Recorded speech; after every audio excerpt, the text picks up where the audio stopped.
We have the coffee cup. We may proceed. Hello, how you doing? A little bit early, but let everybody get in here.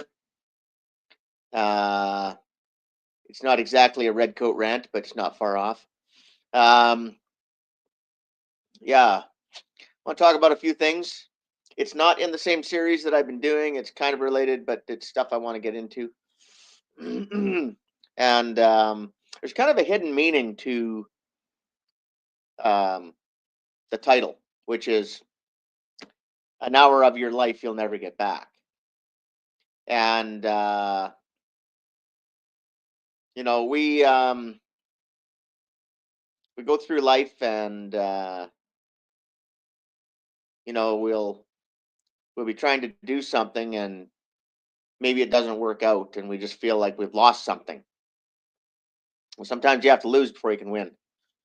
Falcon, how you doing? Michigan Lifestyle, hello. Yeah, first hoser in the house, looks like it. Yep.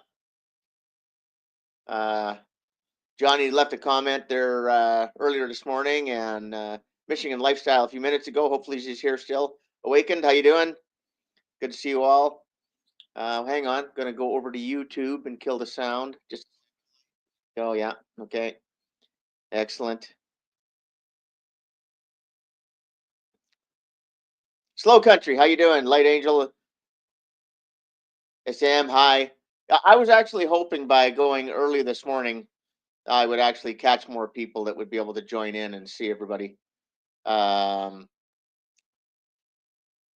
and yeah, my schedule is so upside down with the night shift. It's hard for me to do things on time with everybody else. Slow, how you doing? I haven't watched your show for yet. I missed it yesterday. Um, I just too tired. And I've been fighting a flu. No, not the bird flu. Um, I already had H1N1 and H5N1 years ago. Um, so hey, Carly.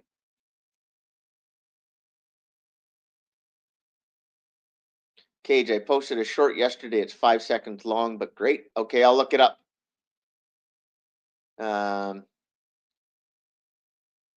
Okay. All right. Actually, yeah. Okay. Since you bring that up right now, just a second here. Let's see if we can find it. I'll play it. Okay. Hang on.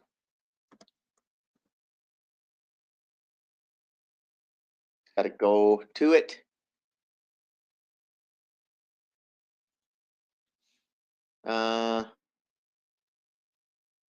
Okay. Video, live, playlists. I don't see shorts on your listings here. I see videos. Are they messing with me? Oh, is it the one? Oh, the that guy that feeling from the dirty bureaucrats right now. Yeah. Okay, just a second. Okay, hang on. Yes, I did laugh at that one. Yeah.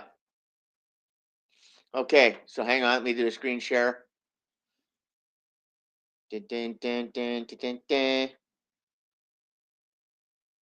So yeah, it's a short video, but you don't have any like on your listing. There's no shorts. Like I do shorts on the phone. A lot of like people do. So it's a short video, but it's not. Yeah, short. Anyway.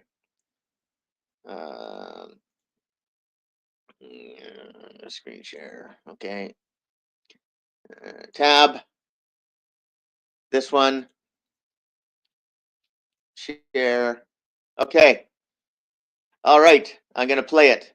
And the title is Feeling from the Dirty Bureaucrats right now. So this is how the bureaucrats are feeling, the dirty ones.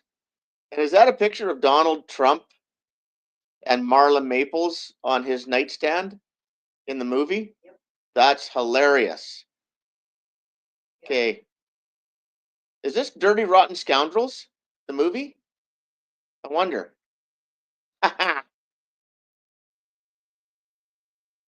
Oh, shit. Sorry, folks. Hang on. Bad man. I forgot to have my sound on.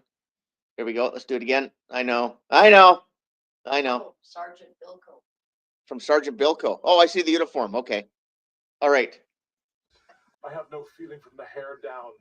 Make the bad man stop. I have no feeling from the hair down. Make the bad man stop. Yes. Okay, cool. All right, hang on. That's the wrong tab. Just a second.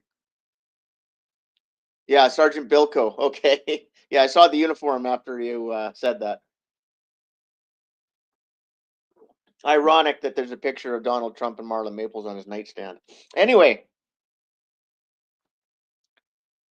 Okay, so yeah, well, again, I said that it's going to be a rough road. The other side is not happy, and we're seeing it. They are freaking out, and it's happening here in Canada too. I mean, what's happening in the States, everything Donald Trump and Elon Musk and all the other secretaries in their various departments are doing directly affects Canada. We are very soon, hopefully, going to see the same thing here. But again, everything is so up in the air. I don't know what's going to happen in Canada, but I'm going to cover some stuff today. So I'm kind of jumping around a bit. But I want to play this one first because, again, the reason I want to use this one, it's many reasons, and it has to do with prepping and everything else, but it has to do with the mindset of people. And again, there's a lot of people out there that we follow. They have good channels and their content is good. But then, because I've run into this, there's people that liked my content and my channels, and then I did something political or whatever, and all of a sudden they don't like me. This is how I'm going with this one because, well, you'll see. Anyway, so I'll do a screen share.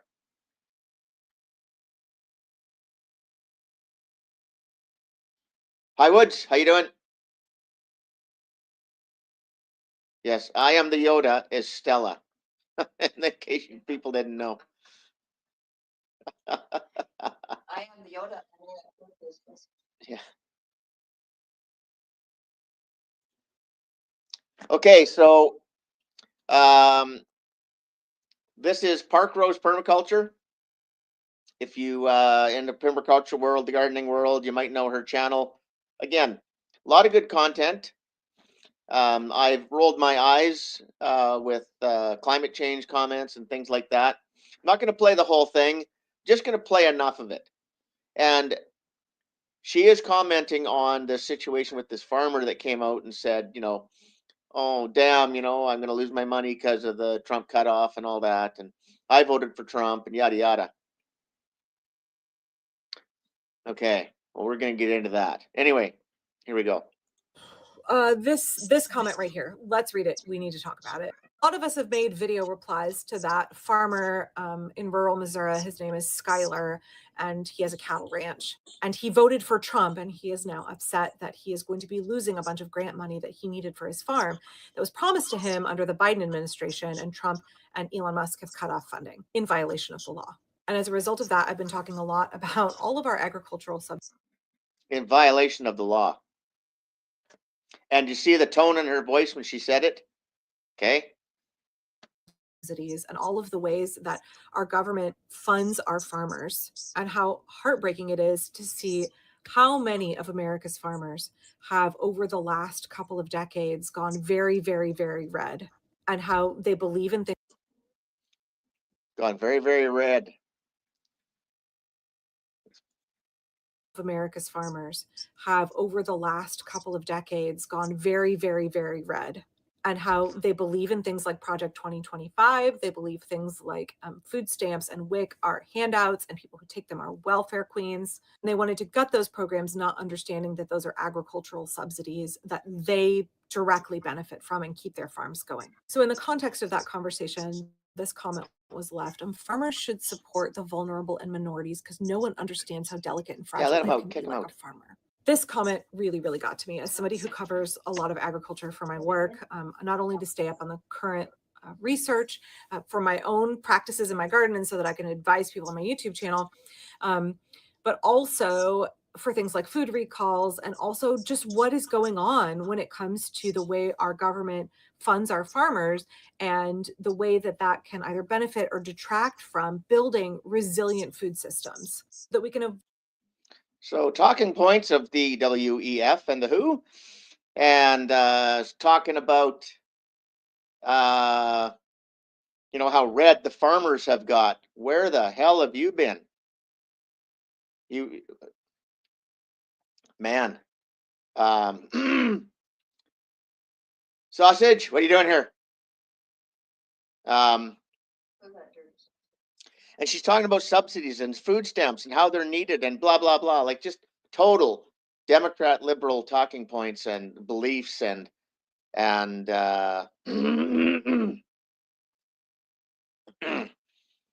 I mean, these programs are there for a reason. There's people that need them. And look, yeah, if there's grants and subsidies available and you can get them, that's awesome.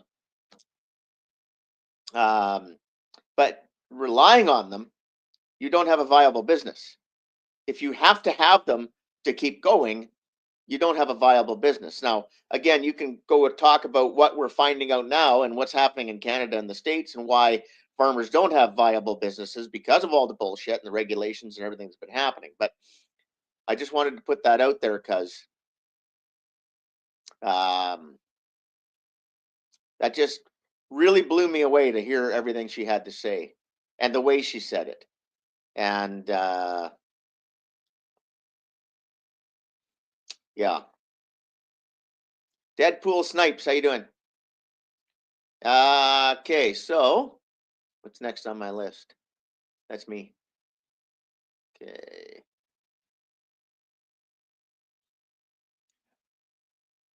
Okay, yeah, here we go. So I'm gonna get into this and we're gonna talk. I got a few shorts here that it's funny how they showed up. I went to watch the first one, which is what we're gonna watch first. And then after I watched it, I scrolled on my phone and found more. And it showed up on my computer too, so I'm able to watch it this way and show you, and we can discuss it. And I'm going to work this into the rest of the show and what I've got to bring up and talk about. But again, an hour of your life you'll never get back. The farmer she's talking about, who put out that short or whatever it was and said, you know, oh, I needed this money. I got it from Biden. I voted for Trump, and Trump's, you know, and Elon and blah, blah, blah. And it's like, well, okay, I looked it up actually. And some of these things are not getting killed, they're getting halted. They've had to stop everything in certain departments to find out where everything is. And at the same time, again, there's a lot of things they're not stopping. So this guy might have talked out of turn that, you know, his subsidy isn't coming. I don't know. It's hard to tell with everything, but what I did find out, the little bit I looked into, is that, yeah, in a lot of these departments where there are a lot of the corruption and the fraud and the hidden money and what they're finding, they have to shut down that whole department, stop everything, and then go through it all. And that's what they're doing. They're going through each individual thing. When they find stuff that's bad, they're killing it. When they find stuff that's good, they're not. When they find stuff they're not sure about or is questionable or whatever, it's going through review. Okay, this is not a willy-nilly slash thing that's happening. Like, people, the other side is going to play this, but our side needs to realize too, use your head, think, okay, and be patient. The other thing about today's show is be patient, because I'm going to show you a couple things here, and it's my biggest point is be patient. Okay. All right. So I will do a screen share, and we will watch this one. And I'm going to have to replay it because it's already started. So I will I'll replay it. And I apologize for If you can't see the whole thing in your feed, just one sec. Let me check YouTube and see how this looks. Yeah, okay. Yeah, you get most of it. It looks different for me on the screen share than it does for you. Okay. So again, I'm probably just going to have to do this, and hopefully I don't get a spinny on my computer, but so. Well, folks. Okay. What is Justin Trudeau's brother trying to tell us here? To anybody who's been blackmailed out there, or went to a white party, for example, and took a sip of a drink and got a little bit crazy, and then you're a little bit disconnected from reality, and all of a sudden you find yourself participating in some sort of sick ritual, and guess what? You find out later that that was all recorded, and now you need to do what we tell you to do. We penetrate the cabinets. You're a victim. You're trapped. You may have consciously made that decision, but by giving in to the blackmail and continuing to do the orders and execute the tyranny of the extreme minority that seeks to rule through blackmail, coercion, deception, division, release yourself from them. Yeah. What is Justin? Okay, this is Justin Trudeau's half brother, but he has been coming out, doing interviews, talking, been doing it for years, by the way.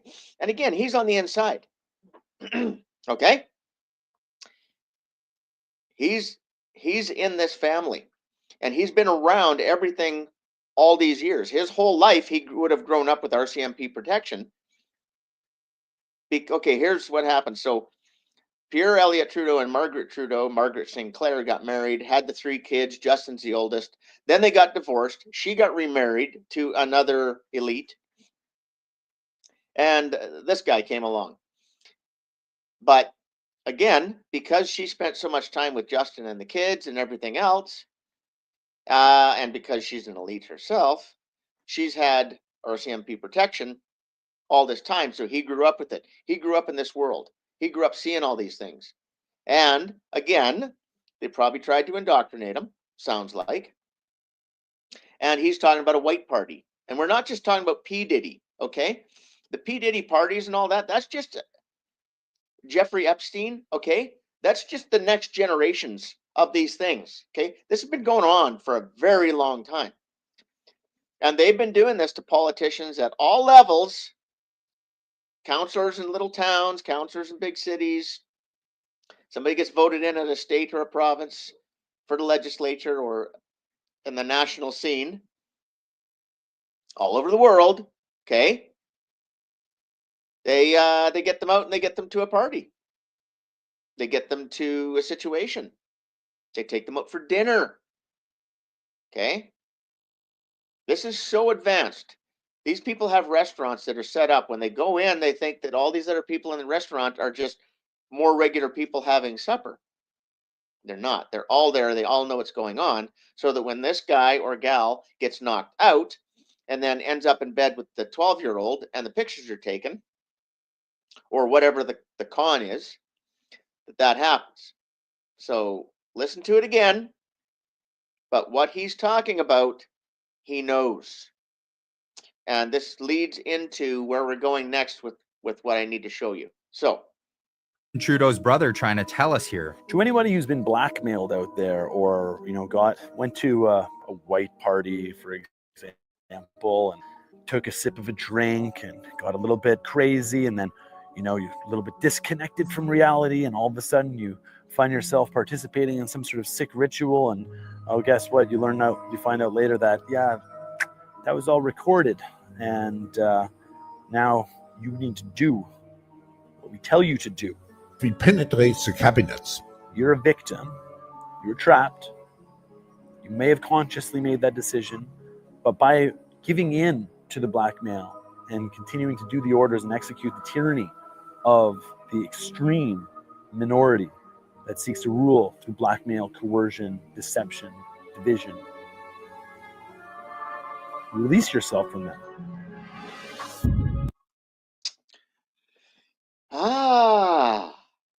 so I'm just going to play the next 2 that I want to play. We'll talk about them real quick, but remember this one, because again, this one's important to where I'm going.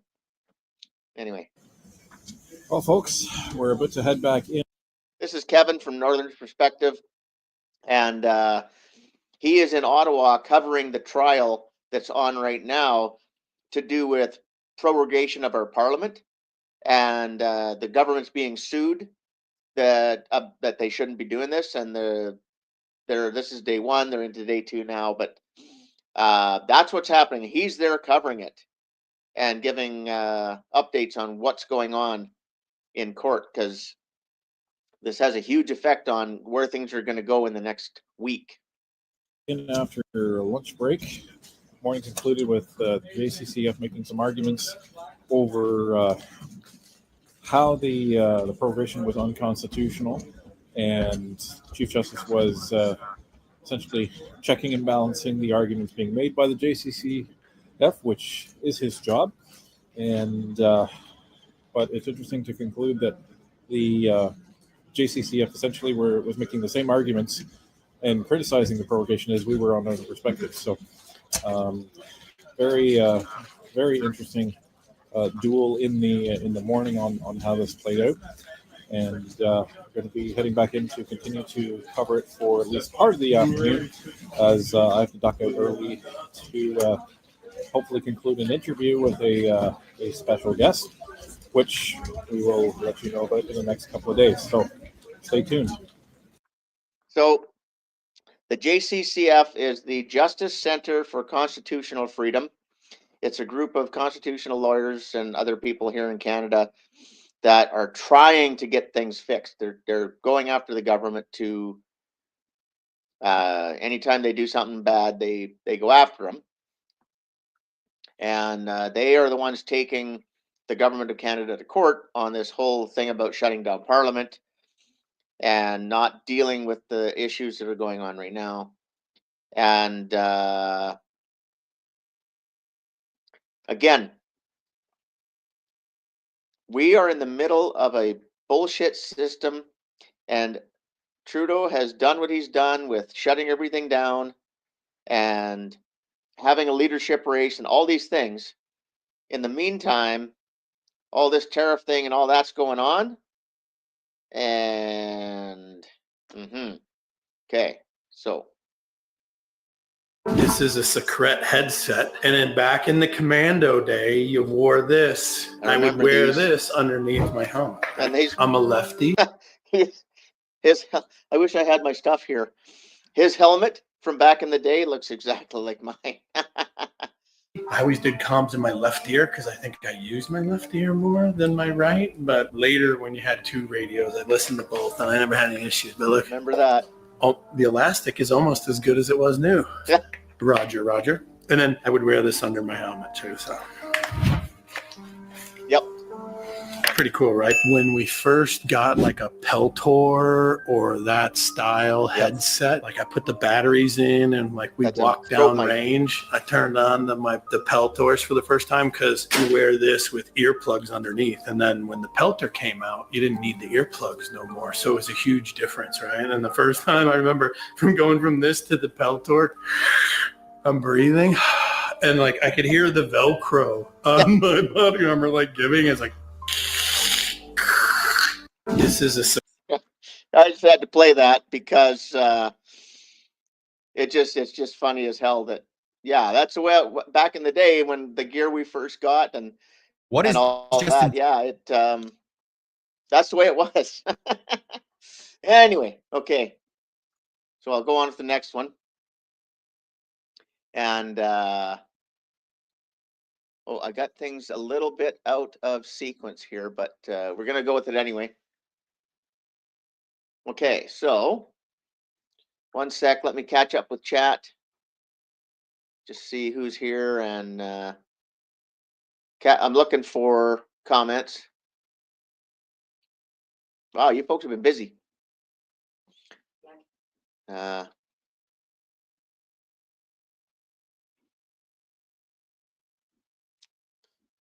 Actually, I believe Canada's government is way more corrupt awakened than the American government. Even when Biden was in, I don't think they hold a candle to Trudeau.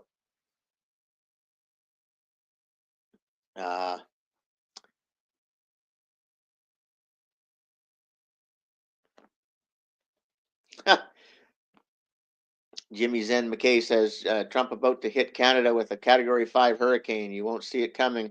Warn insiders. Yeah. Well, Like we ever get to those people.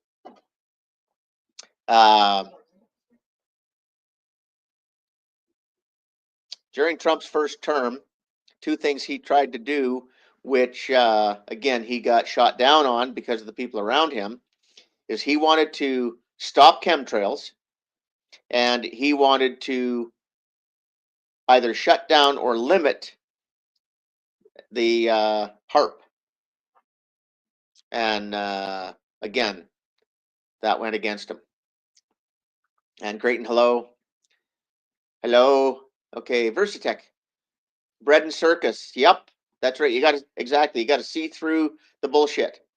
And again, a lot of this that's going on, a lot of these, like the prorogation thing, and all the court case and all that. I really believe that that was just done to cover up other shit and to give them time to do other shit.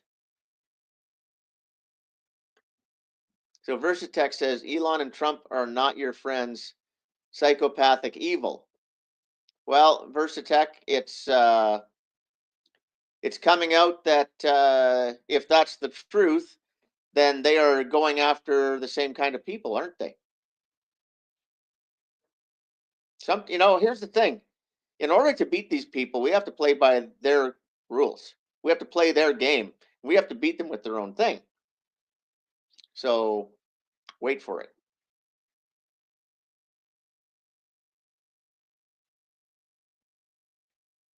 Yeah, the control operations. That's right.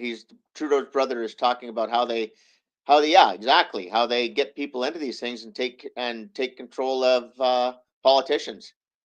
They do it to bureaucrats. They do it to police officers. They do it to army officers. They do it to a lot of people. Okay. So, all right. So, now,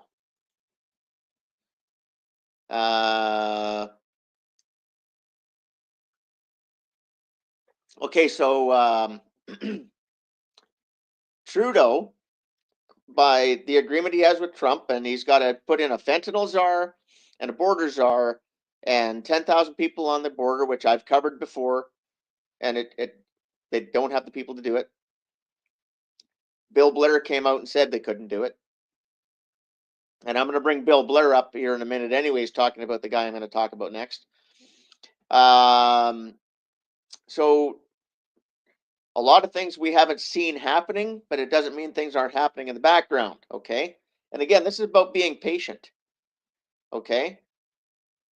And Trudeau is over in France being an idiot. We know he's on borrowed time. We know we know they're going to try and install Carney. We know all these things. But he did appoint a fentanyl czar. And again, a lot of people and a lot of right-wing channels and conservative channels here in Canada are running this guy down because he's a Trudeau lackey and everything else. Well,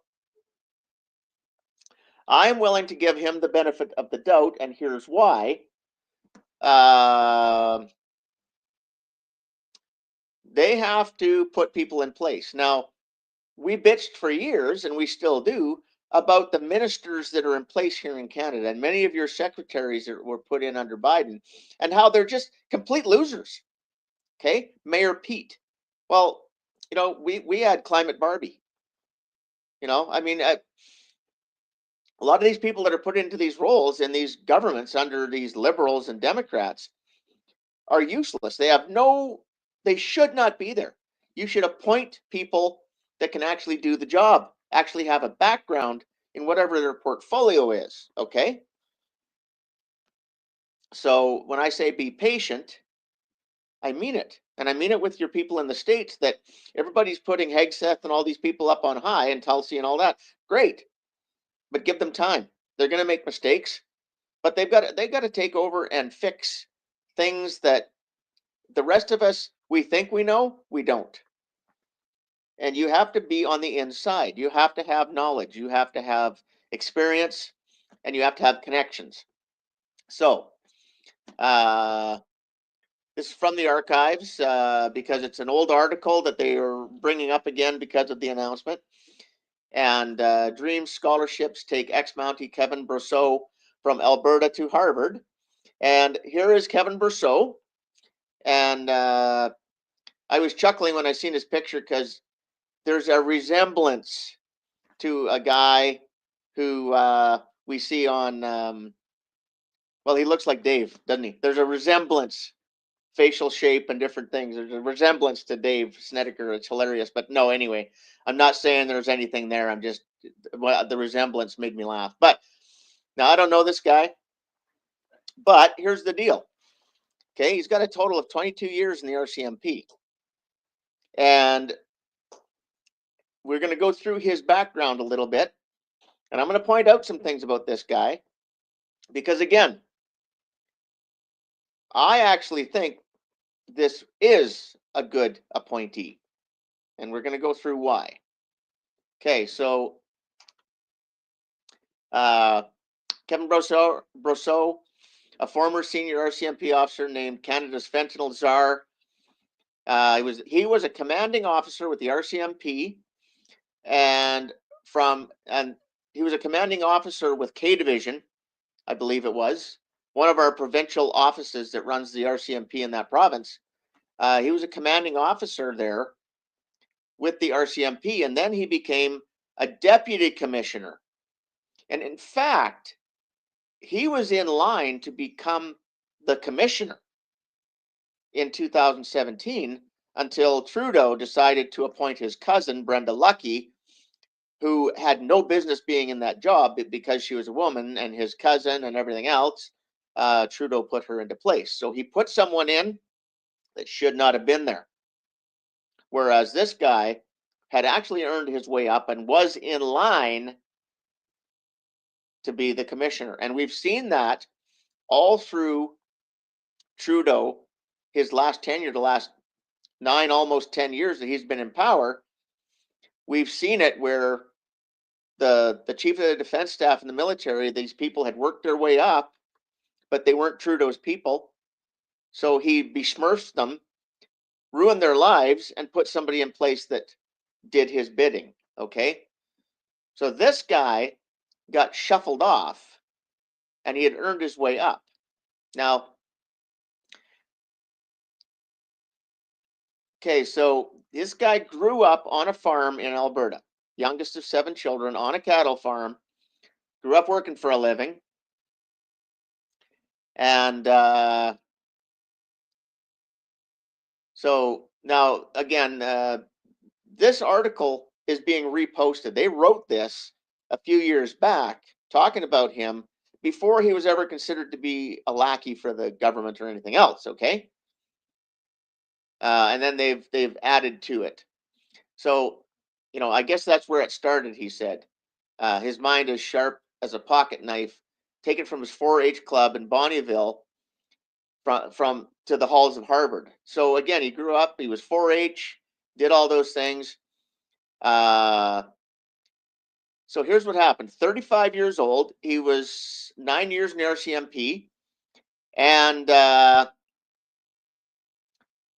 he graduated from the University of Alberta. He took business school and a bunch of other things, these other things.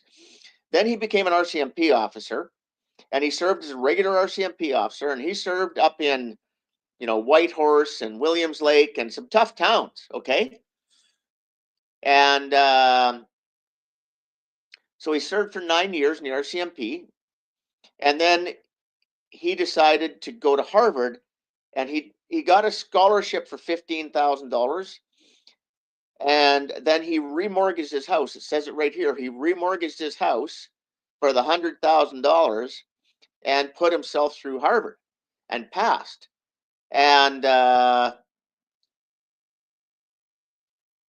so in the program he went through in Harvard, again, again, yes, Harvard is one of the evil schools, and a lot of the bad people go there. And there is that connection with him. But I just have a feeling about this guy that when he's in all these places, he's like Justin Trudeau's brother that we just watched, is that he sees things. He picks things out. Okay? And so I just have a feeling about this guy that he's probably not Trudeau's guy as much as a lot of people are thinking he is. Maybe even Trudeau.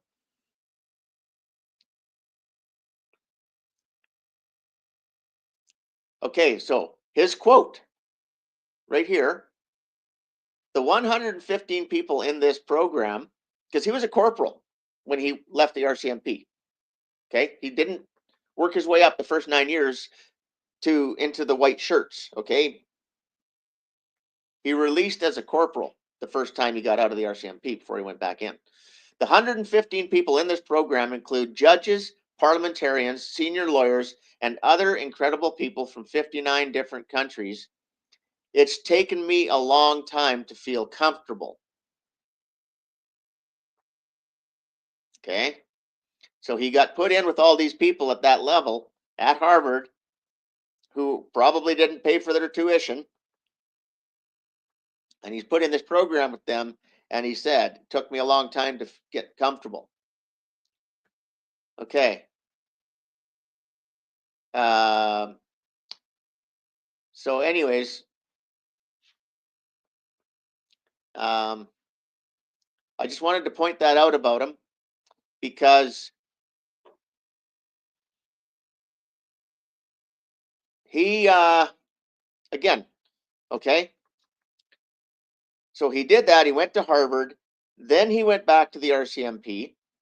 And from there, he spent 11 more years, actually 13 more years in the RCMP. And when he got back in, he would have had to come back in. They might have brought him back in as a corporal, probably, maybe, but maybe not. But he had to start not at the bottom, but close enough to the bottom and start up and go again. And he worked his way up to almost becoming the commissioner of the RCMP. And I really want to find his, I haven't been able to find it, his actual, his terms of service thing in the RCMP, and his actual record. I would like to see what portfolios he had, what teams he was on, what investigative branches he was with. Because again, to get up to be a leader, to get up to be the commander of K Division,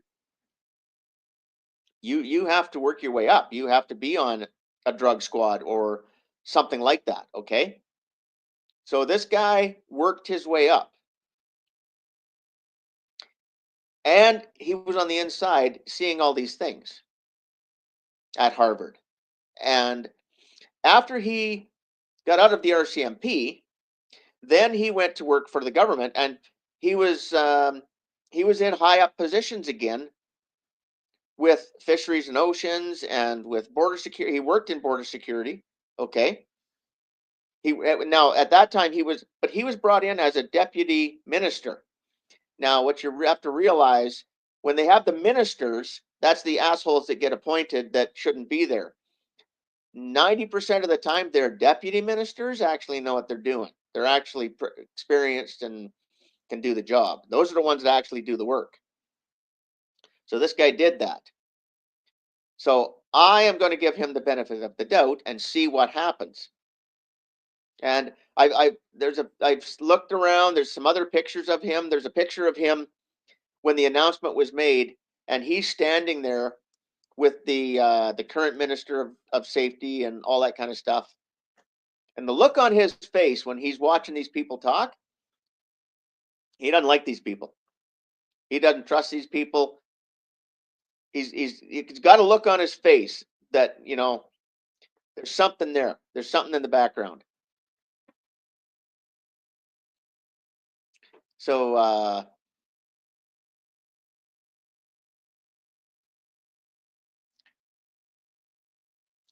right. So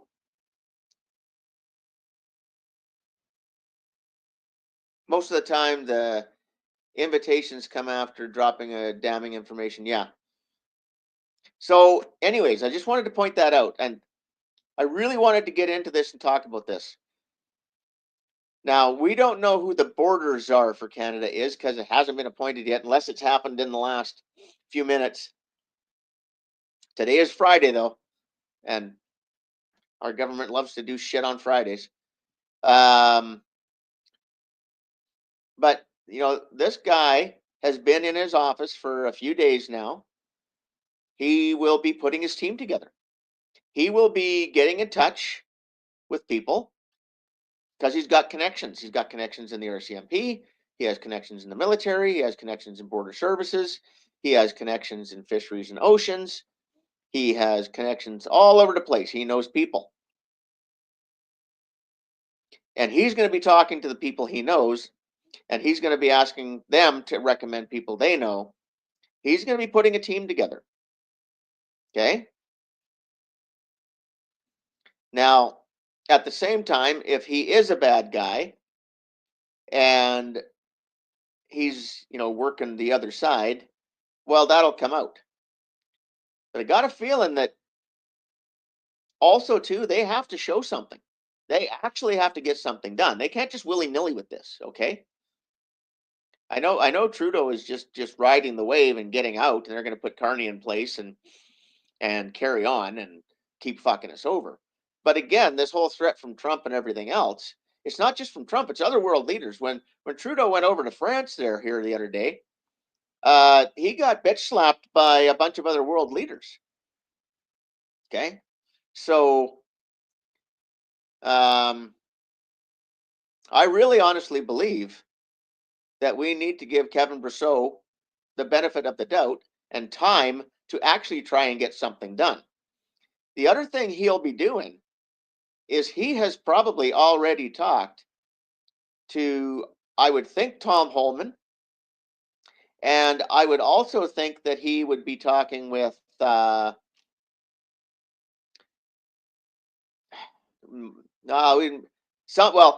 different offices. He would be talking with, like, he might not be talking with Marco Rubio, but he would be talking with somebody in Rubio's office. Okay, he would be talking with somebody in Tulsi Gabbard's office. Okay, again, somebody down at his level, trying to do the same thing on the United States side of things. So all those things are happening. So we need to be patient and see what goes on here.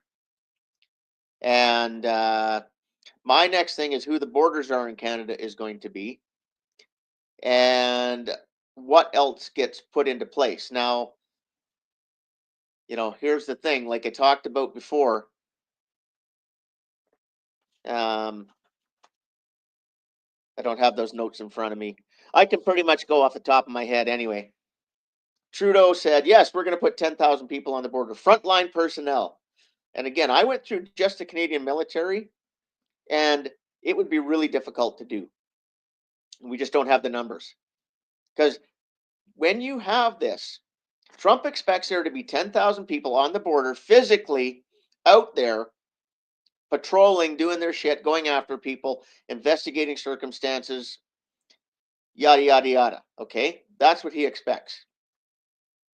Well, in order to do that, you need, if there's 10,000 people on the border, you need 30,000 people on that team because you need at least 2 shifts of 12 hours and then either floaters, replacements, or a third shift.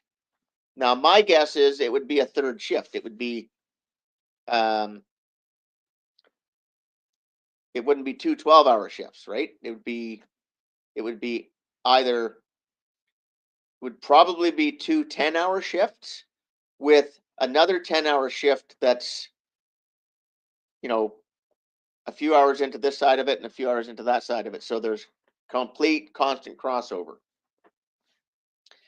But now you need logistics. Those people need vehicles, they need equipment, they need, yeah, and yeah, again, now they're on the border, they're being posted somewhere. Are they staying in tents? Are they staying in motorhomes? Are they staying in hotels? You got to work all that out. Okay.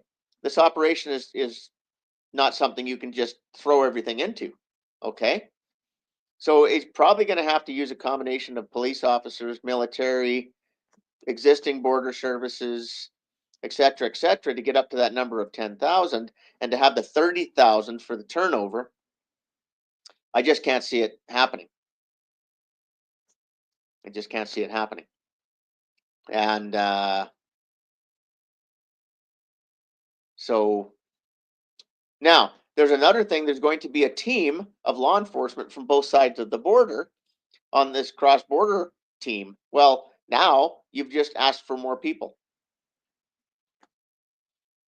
And I'm pretty sure Trump knew, his team knew, because they've been researching this for years. Okay, they didn't not just jumping into this since they won the election, folks. I think they knew that going in, and so again, we need to see what goes on here in the next couple weeks.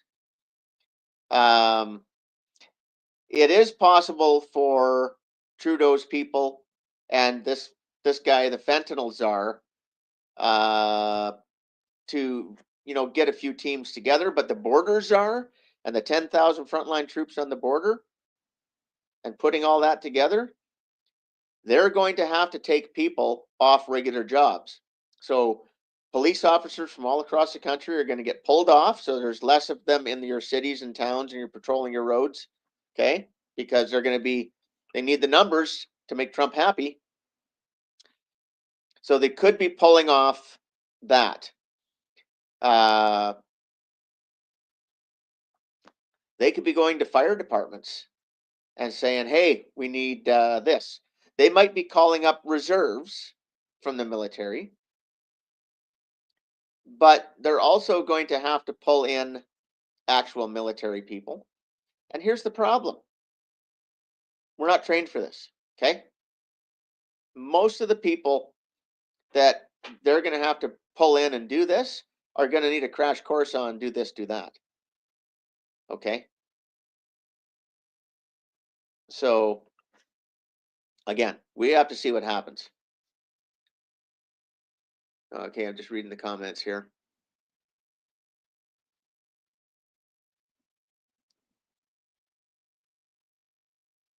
They're going to have to look at the native reserves. Well, there's 2 reserves in Canada, one down east and one here in Alberta, that the reserves on both sides of the border. And the natives just cross, they just go. But you can go on the reserve and you can get a card from them and you can go. And then you can go to their duty-free store, yada, yada, and things like that. But yeah, a lot of the crime that goes back and forth happens there already. Okay? So that creates a big problem. They just showed a tunnel down on the Mexican border that they found. They've been finding those for years, and they've been finding them in Canada as well, folks. I know this from my days. Okay? Those tunnels have been there for decades. And they are as sophisticated as you saw, if you did see that. I don't have it up right now. I guess I should have looked for that. But I'm going to get into that right now. I'm going to do a screen share. We're going to go back onto something. And in the mountains of British Columbia, they have this, folks. They dig in the mountains and make these tunnels. I've seen it. I know it. Okay.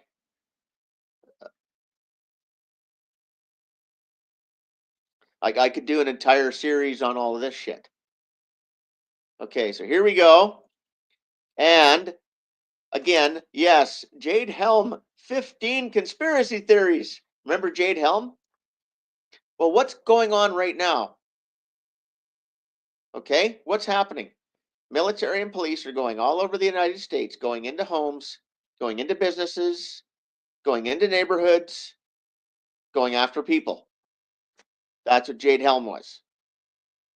They've been practicing this since 2015. Guess what? They've been practicing this long before that. These kinds of things have been in place since 1993 that I know of. I was part of it in 98 and then again in 2000 and 2001. Exercises like this when I was in the military. In 2003 and 2004, when I was out of the military, but I was still working in intelligence as a civilian, there was stuff like this going on. Exercises, scenarios, workups. Okay? So what you're seeing now with what they're doing to go after these criminals, they've been working on for a long time. And yeah, under Obama, under Biden, okay, under Trudeau, these exercises were to go after legal gun owners and people in militias, like legal militias, and anybody they could discredit. But now the flip of the script, okay, and what's happening with Doge, and what's happening with the truth coming out, and what's happening with, you know, all this DEI being kicked out, and the fact that they are actually going after the illegals, and they are going after they're not just going after the cartels, folks. Okay, they're going after street gangs too.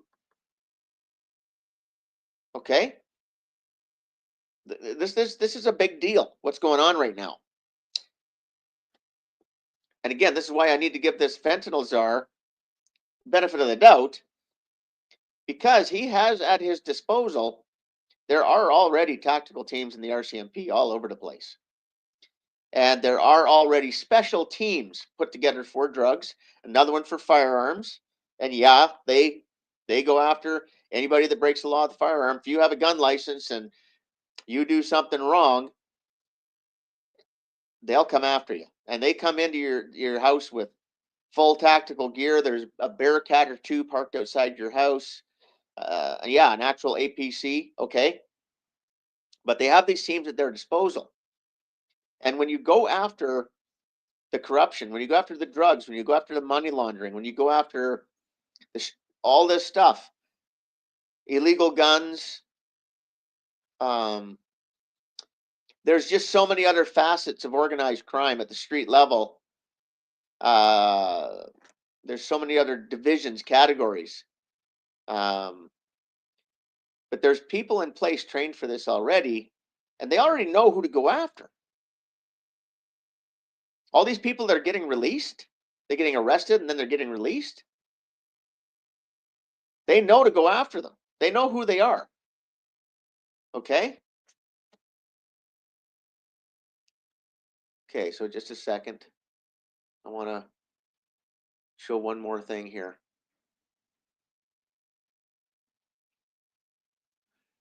And again, this might not sound related, but it is, and I need to bring this in before we finish off the hour here, folks. Because again, there's a big spider web with all this stuff, and again, I don't have the time to spend to research all this and do shows or make a documentary or any of that. But we'll just cover it right now. And again, so this is so the Council of Canadians is actually, it seems like a pretty good thing. Okay, here is their, oh, I can't do it.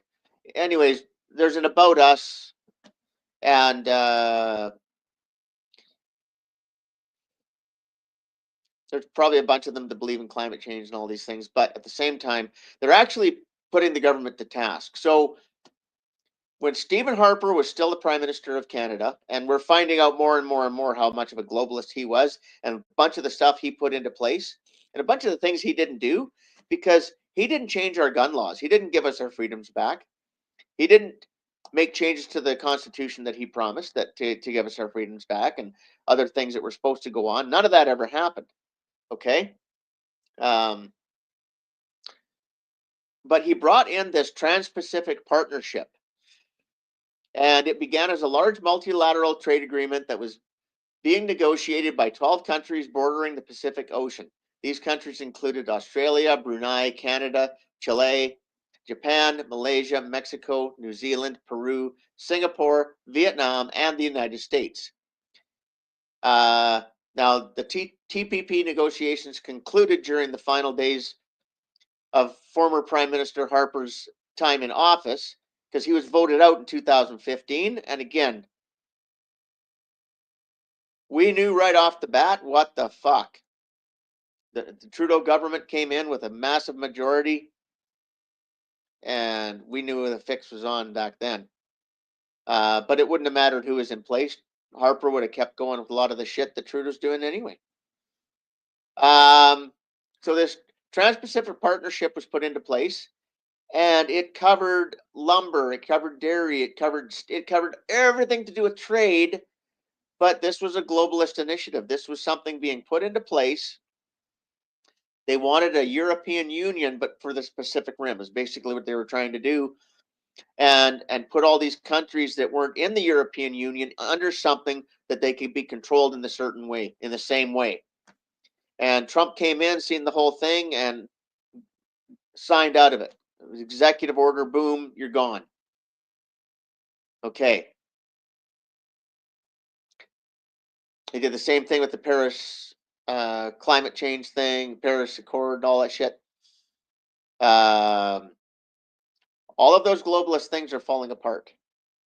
They're all being blown up. But a lot of the corruption we're dealing with now, a lot of the things that are happening, a lot of the theft, a lot of the theft of resources. And again, we talked about it at the beginning of the show. Even though I don't like that lady's video and what she was doing and everything else, the fact is that farmers are being attacked all over the world. The subsidies are, I mean, they're trying to make them take these subsidies and these grants and these loans, and the margins on profit has been diminished. Regulations up the ass, making it harder and harder, okay, to do anything. That's all part of what's going on. And when good people try to stand up, like the Freedom Convoy, the trucker convoy, what do? They go after them. When the people tried to stand up on January 6th, that's the worst thing that ever happened. It was worse than 9/11. It was worse than the actual revolution in the States, right? Okay. You know why? Because the people stood up en masse and said, "No, you're not doing this." And they had to beat it down. That's all turning around. That's all coming out. So I just feel that even with everything that's going on,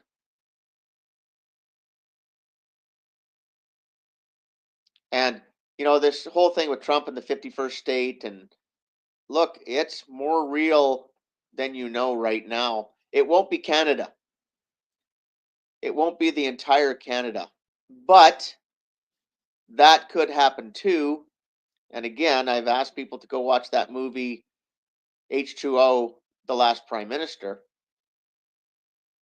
At the end of that movie is a true thing that actually exists, and it's the USC 50. And it's a law in the States that was put in. There's a law in Canada that matches it. It's an agreement between Canada and the United States to do with security. It has to do with NORAD. It has to do with NORAD is our missile defense, but there's a national security committee, and there's an agreement between the two countries. And Canada has not fulfilled its role. We know they haven't. This whole thing is, the Avro Aero was shut down, so we're reliant on the Americans for all their equipment.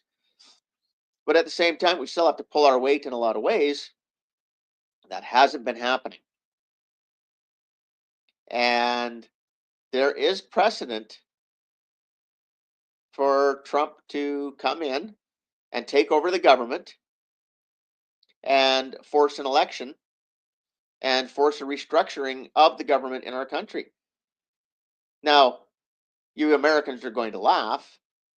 If during Biden, if we would have had a good prime minister in Canada and a powerful army, we could have gone into the States and done the same thing. No, the president is not able to serve. He's not fit.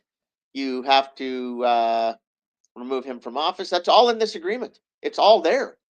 They don't do it, right? Of course, because it would, kill everything they're doing. We're at the crossroads now where that's all flipping around on them. And so this fentanyl czar and this Kevin Brasseur, I am watching because something has to get done. And I think there's real pressure underneath that we're not seeing from the other side, from the United States, to get shit done.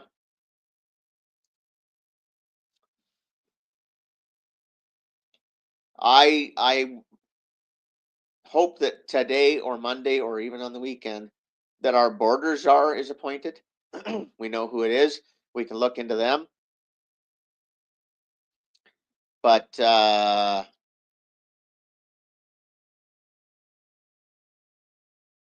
man, you're going through it in the States. It's starting. It's going to happen here, and when it does, it's going to be ugly. Bombs, plane crashes, stabbings. We're seeing it all over the world. The other side is fighting back. The little criminals, those street gangs and cartels and triads and biker gangs and gangs on reserves, and they're all fighting for their lives too. They're all fighting for their business life, their money, their way of life, what they do. Yeah, this is going to be ugly. USC 50, yes, so we can trillium. USC 50. I'm over the hour mark, but fuck it. Give me a second here. I'm just gonna go after it. You got it? I'm gonna look it up right now.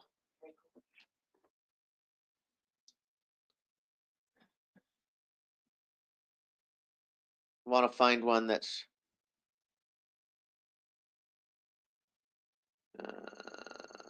okay.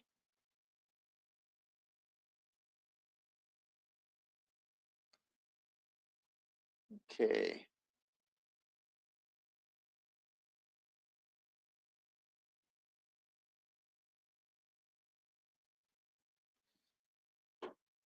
Okay. This runs into some of it. And I did this so that I can stay on the same tab and I can just go back, and instead of having to switch my my screen share. I hope this works. I hope I don't get a bunch of spinny on it. Slow Country, if you're still here, the show that I wanted to do with you, remember we just never got around to it and everything blew up in our face? This is some of the stuff I wanted to cover. Title 50, War and National Defense.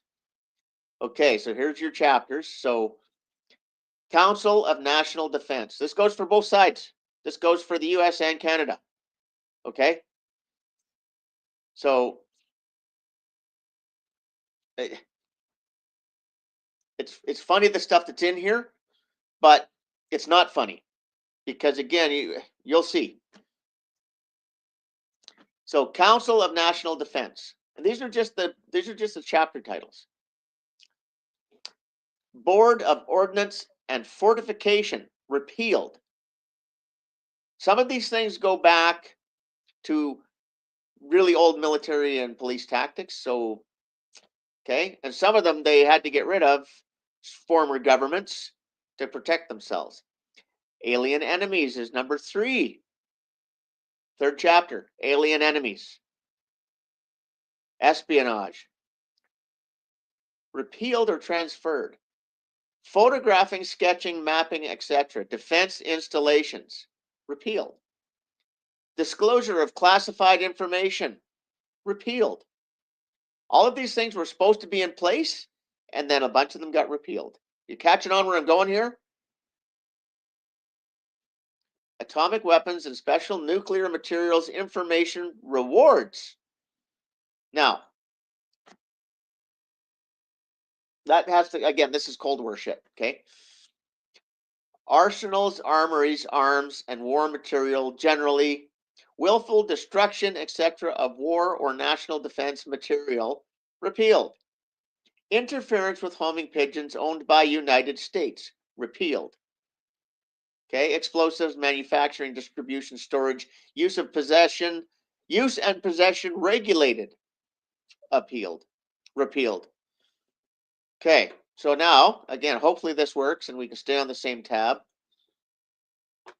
So I'm back, just a second, want to make sure. Yes, thank God, okay. So now, let's go to Wikipedia and let's look at USC 50. The Legal Information Institute, yeah, let's not go there. So, Title 50 of the United States Code. This is also Title 50 of the Canadian Federation Code, the CFC, which good luck finding. Seriously. Okay, so Chapter 1, Council of National Defense. See, all these things, right? They're all there. But let's go down to the meat and potatoes. Let's get into the beginning of this whole thing. Oh, we can't. Okay. The United States Code is the official codification of the general and permanent federal statutes of the United States. It contains 53 titles, which are organized into numbered sections. That's the code. Okay. So the Council of National Defense was, got that? Now this is Wikipedia. Was a United States organization formed during World War I to coordinate resources and industry in support of the war effort, including the coordination of transportation, industrial and farm production, financial support for the war, and public morale. That's why you're seeing things like carrier pigeons and all that kind of stuff, because this was actually written in World War I. However, it's still in place.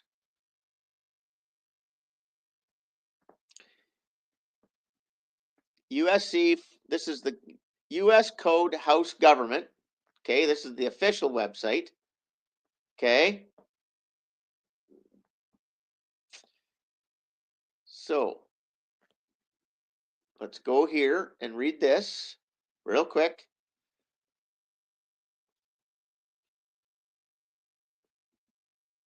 Okay. So, Amendment 1550 reports and briefings on use of military force in support of partner forces in general, not later than 180 days after December 20th, 2019, and every 180 days thereafter. And this was during Trump's term, his first term, folks.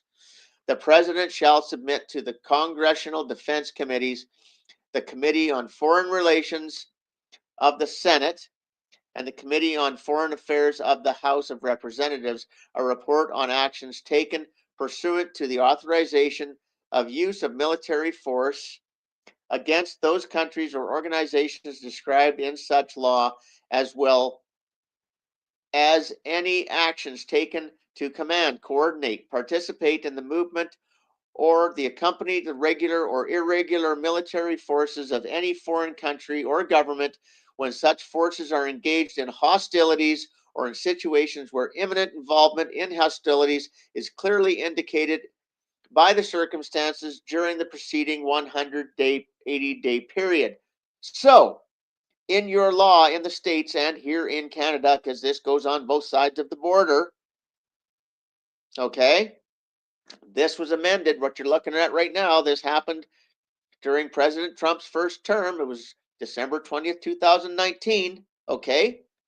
During any 180-day period, which is basically 6 months,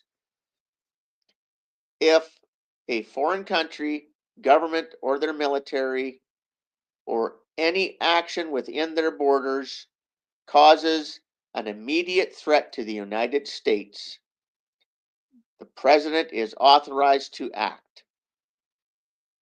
Which means, just like in the movie, if you watched it, in order to come in and take over Canada, it's an executive order. In order for Trudeau to go in and try and stop Trump, it's an order in council. Why doesn't Trudeau do it? Because this only goes one way. Canada is not going to walk in and take over the United States. Okay? We barely have enough troops to do anything. Like I said, our entire military, there are bases in the United States that have more military personnel than we do in our entire military. It's like Biden's rallies. Okay? Now, Trump and the U.S. Marshals and the U.S. Secret Service and the United States military, yeah, they can walk in and take over Canada. And right now, the good guys have the ball. So, there we go, folks. It's an hour and 11 minutes you'll never get back. So, there we go. I have to spend some time with Stella because it's Valentine's Day. Oh, yeah.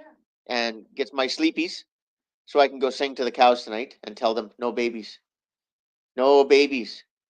Babies are day shift. Hold your babies in. Wait for the morning. Okay. So, sorry I didn't spend that much time in chat, folks. I see a lot of comments, but, well, Trump signed the Insurrection Act and all that. National Emergencies Act. Okay. That's why the asshole, Mark Carney, in his speeches right now, he's talking about putting in the Emergencies Act. That's what they're going to do to save their ass. They're going to try, but Trump, one executive order and he walks in. So if they don't, this agreement that's up right now, this 30-day pause on the tariffs, it's way more than that, folks. Way more than that. Everything's being put into place. And Patience is a virtue. I just honestly feel that at least Alberta is going to be its own country before the end of this calendar year. Or at least it is. Or at least, if we do, we're going to have the American dollar. No, But we'll be our own country, or not a state, but a territory just like Puerto Rico. Those are possibilities. Not just Alberta, but I think Western Canada. If Alberta becomes its own country, Saskatchewan, the Yukon, British Columbia are all going to fold in. Manitoba probably as well. Okay, they're going to ask to join if Alberta becomes its own country, because the rest of the country without us is fucked.